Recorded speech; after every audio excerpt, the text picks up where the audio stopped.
Tracy Swedlow, and this is Televisionation. I am really excited to have Lindsay Stewart, who is the CEO and co-founder, Lindsay? Yeah.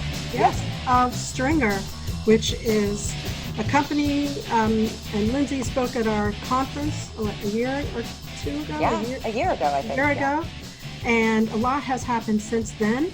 Stringr, by the way, is stringr.com, and you'll see it on the screen right now. Welcome to the show, Lindsay. Really happy to have you here. I'm glad to see you again. Of course, we're very happy to have female CEOs. Yeah, I know. I mean, how many of us are there? Well, there's a good number. We need an event. There needs to Yeah, be. we need a whole conference of just us. Okay, so let's get a little bit of background quickly about Stringr, because there's been so much news. But of course, I want to say right up front that, you know, I'm pretty proud of the fact that you were at our conference last year in our very controversial and exciting news session, where there's people from the right, people from the left, people from the center, and it got intense, right? It did get intense. We had some colorful people in the crowd who had a lot to say and felt very opinionated. I think rightfully so. I think people are really caring a lot about how information is delivered to them and how it's gathered. So it made for an interesting panel. Usually people are very polite on panels, so I had a lot of fun. I did actually do my best to try to create an interesting controversial session, and it met and exceeded my expectations, because you know, those are important issues, right, these days, and who you believe, who you don't believe, what your opinion is. All right, let's talk about you. Let's hear a little bit about the founding of Stringr. I know, and the date, and then we'll go into all of the new developments. Sure. So, please. And what you do, of course, what the offering is. Yeah, so Stringr, which is powered by about 120,000 videographers. You need to update your website. It says 100,000. I know, it's hard. You know, you just keep adding more great creative people, and the number just keeps going on up and up. But basically, what we allowed in the early days, and we founded the company out of business school in 2014, is the ability to source video wherever you want it, really, really quickly. I'm a former TV news producer, and I would come in, I'd get assigned a story somewhere else in the country, and all I wished was that I could drop a pin on a map, ask for the video that I want, and get it back. You fast forward to today, and that's exactly what we've enabled here in the US, in the UK, and increasingly in Western Europe as well, is that fast ability of sourcing video, whether it be taped or live. But what we now really offer is a full suite of technological solutions that make Stringr really the most cost-effective and fast video production platform in the world.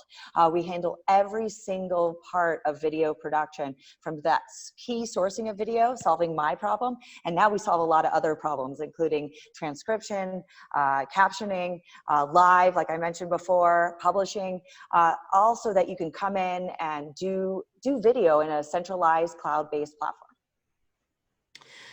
Well, I have many questions to ask, but I want to point out that we're in, you know, as we all know, very interesting times, or strange times. The news is wild about the protests going on and what's happening around the world. And there are protests because of what happened to George Floyd all over the world.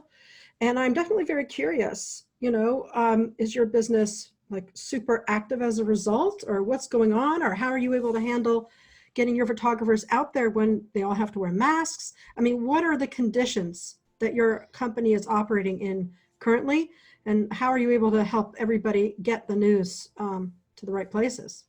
Listen, I was saying earlier today, I can't imagine seeing such large news events that are happening worldwide. First, of course, it was COVID, and that really hasn't gone away. And then there are the protests.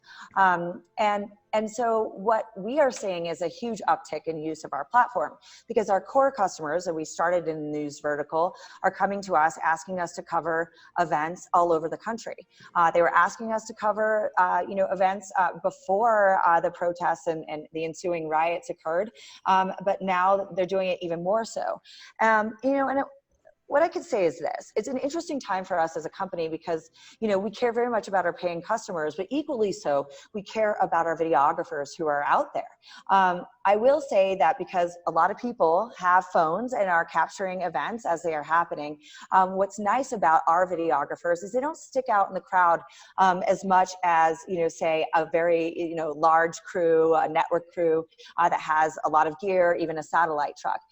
So what we're able to do is kind of become a, you know, kind of meld with the situation a little bit more. Yesterday, we did a lot of live shots from various cities, kind of showing the events, some of the protests that are more civil in nature, some of them that have gotten quite dangerous in nature. We, of course, are always, telling our videographers to put their safety, you know, first. No live shot, no piece of video is more important than the safety or the health of the person who's shooting it. So it's a very interesting time, but on the other hand, we are very, very busy. We are also very busy in that a lot of our customers, our media customers, are looking for a centralized place where they can produce and gather video and collaborate with their teams in a disparate manner. You know, people aren't going into the studio as much as they are and working with their editor and their producer and their associate producers. They're very much trying to figure out how do they get all this work done without having to drive into the office, so to speak. So we're seeing a lot of interest there as media companies are increasingly trying to figure out how they don't have to go back to the office as much as they did in the past. Well, I've been talking to various people who are in charge of news, you know, at big local television conglomerates and things like that. And, you know, they've had to figure out how to do this in a distributed manner, how to have a very small production team in studio or a non-existent productions team. And it seems like a company which relies on a distributed service is very nimble in this circumstance. I'm kind of curious about how you how are also providing editing. Are you using a third party's platform for that? Or did you develop that yourself, or are people just editing on Premiere and sending it to you? I mean, how coordinated is this effort?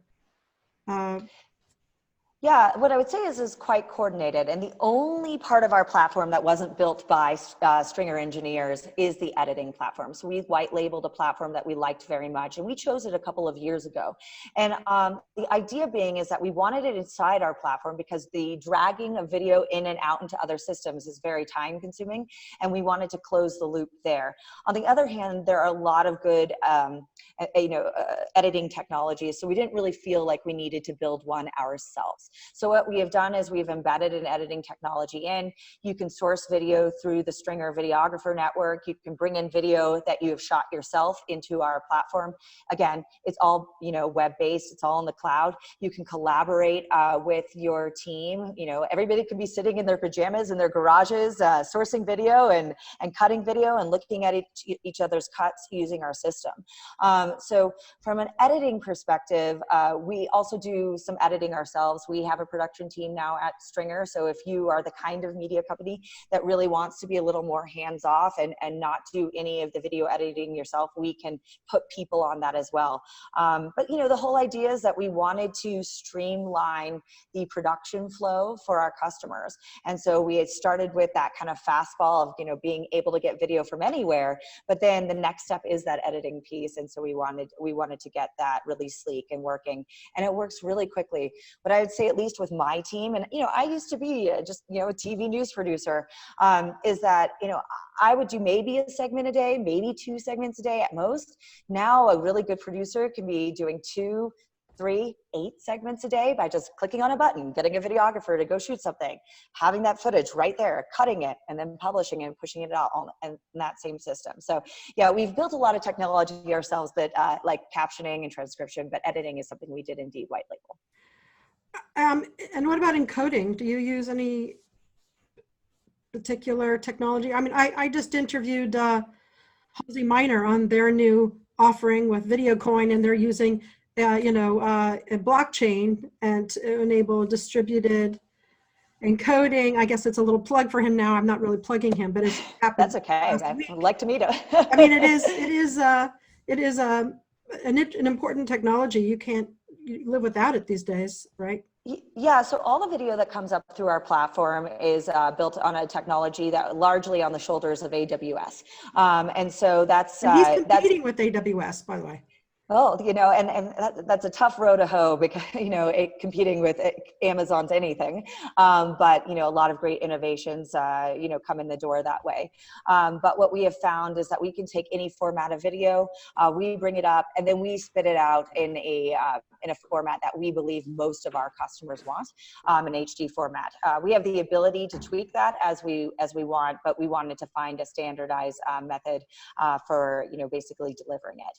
At the end of the day, if you're using our live capabilities, for instance, we have a number of ways you can publish that. We're integrated with Brightcove. We can even send you a box so that you can bring it down yourself and integrate into your own system, or you can publish it on social media, all from our platform. So what I would say is I'd say a lot of great technologies are built on the back of some very big giants at this point, but I'm always game to hear about other vendors and other folks who are making it even better. We know they're out there. We hope to be one of them.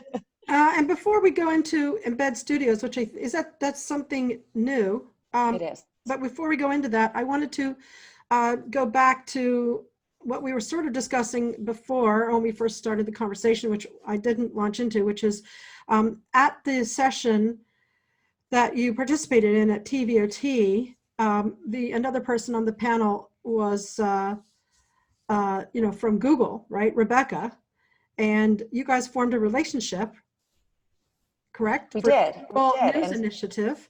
Yep. And I just wanted to say I was excited about that, and that you developed a relationship with them. And you had a funding announcement recently too? Yes, we did. So we just closed on our Series A, and one of the notable investors in that is Reuters. And so what we love about that is, of course, they really understand the video and the content business very well. We had completed an integration with Reuters Connect, which is their video marketplace, earlier this year, and are rolling that out such that Reuters partners can access some of our features, namely sourcing video from the crowd. They have joined what we believe is a very knowledgeable media investor set. For instance, the Associated Press is already an investor of Stringr. So if you think about it, I'll toot our own horn just a little bit. We have two of the largest wire services in the country that believe in what we do, and they really understand what they do. And I had always envisioned being a part of one or both platforms, and that dream is coming to a reality. And so we're very excited to have both of them on our cap table, so to speak. Well, this is definitely the time to invest in the ability to cover news. It just seems to be pouring out of everyone's pores, or just, it seems to be just happening everywhere around the world. That's an understatement, but I mean, news doesn't stop, but these days it's on a rapid fire. Yeah. Much better articulated. Thank you. So tell me a little bit about Embed Studios. So Embed Studios is a part of our kind of next stage of Stringr. We have these incredible capabilities, incredible production capabilities, incredible video sourcing capabilities. And one of the clients that taught us that was a division of MGM called Lightworkers. And we have been able to source video all over the country now for about a year and a half for them, and produce these beautiful segments, narratives about people doing good all over the country. And so we got to thinking, how else could we, work with our creative population, those videographers, those other folks that really know so much about video production, to really start, fulfilling other needs, namely in entertainment and with brands and agencies. So Embed Studios addresses this need, but all the while uses the Stringr production backbone. We have, all these creative videographers out there who are able to source video for us. How else can we really, leverage all of that to tell other kinds of stories, whether they be corporate or the stories that brands want to align with? And so if you were to go to the embedstudios.com site, there's a plug for us, you will see this polished content as we work with very, very large organizations to create a narrative around their own kind of internal brand, their internal story. So we are very proud of the work that we've done so far, but definitely want to start working thinking more along those lines, and not just be considered a brand that only works in the news category. You mentioned earlier that your videographers might have a phone to shoot these things. I mean, but I know they're professionals, but to what extent are you working with citizen journalists versus professional photographers? Do they have different pay scales? I mean, how does that work? How do you develop that community? No, it's a really good question. So if you think about that large population of 120,000 videographers, they're very different people. They are motivated by different things. They want to work on different kinds of projects. And so what we realized about 2 years ago is that we could really set up a very robust rating system of these videographers. So every time you submit a video to Stringr, one of my curation team rates that video, and then we start to learn who has the skill set that could possibly be applied to an Embed Studios brand shoot. And then there are these, and so what we've basically determined is who are the pros within our system. There are the folks who very much want to run out and kind of almost be in that citizen journalism category. And then there are the folks that have already worked with brands and agencies, have a huge amount of gear, have a huge amount of experience, and we wanted to get to know those people. And so as you kind of get better ratings on our system as a videographer, you start hearing from us. We're like, hi, this is Stringr. We'd love to learn more about your past experience. Could you fill out this questionnaire? And we gotten a number of people to do that. And then as you have fulfilled some of those more specialized assignments, then we go, hi, this is Stringr. We'd really like to get to know you as a person. And we even interview some of those videographers to learn about their soft skills. And so what we now have are these cohorts of videographers that we can go to for different kinds of assignments. Some are better at breaking news. Some are really great at interviewing dignitaries. And some have that real artistic eye that you should send to a restaurant because they're going to shoot food better than anybody else. I once was in a food shoot once, and I could not believe the artistry required, the craft and the photography skills. It was amazing. It's hard to ask parsley what its good side is. So to what extent do you think, maybe it's a future question, would you get into the business of creating a story, rather than just going out to shoot footage, for somebody else who's doing a story? Are you going to get into the business of being like full-on journalists and produce your own programming, or maybe you're going to stay out of that? Oh, we're very much already in it, knee deep. And what I would say is that we started that a little bit before the conference in the fall last year with you guys. And then we launched knee deep into it with our relationship with Google. They had come to us and said, hey, cover all the political candidates. And the offering that we created with them was not only a raw video offering, but a story offering. So every single day we were putting together a story using our internal editorial team, on what we had gathered, in addition to the raw video, such that other media organizations could create their own story. And now we've taken it even one step further. So we got really practiced on that over the last year or so. And now I hired my own boss, my own former boss, as my managing editor. And so now he runs the editorial team. And then on the flip side, we have a creative director who is assembling what I call narratives and stories in the brand and agency world as well. So we're already very much in that business. And if you if you're interested in just taking a feed of Stringr stories that are purely editorial, we've got that. We have that offering every single day. And if you're interested in creating a narrative and a story around a brand, around a company, we have that ability as well. So we're very much in that. And the reason I like it so much is that my production team, basically, we get to eat our own dog food every single day. We are using our platform to create video segments very quickly, very easily. And what I would say is we're even taking it to the next level where we're starting to create pilots and shows. I'm sitting here and I know you're going to tell me something different, but I mean, do you have an app? Is there an Yeah. So we have an app. No, there is an app. Look at that. And that's the app for the videographers. So if you go into our app, those are the assignments that are available on the crowd basis in your area. There's our app.